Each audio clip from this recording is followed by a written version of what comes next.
Закончили проклейку шумопоглощающими материалами УАЗ Патриот.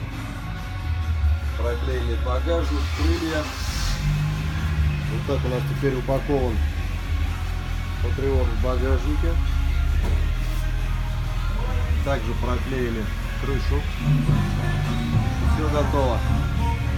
Закончили проклейку салона на автомобиле.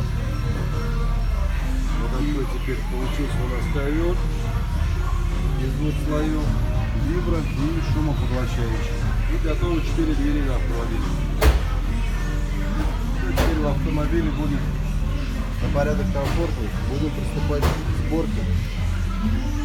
Начинается.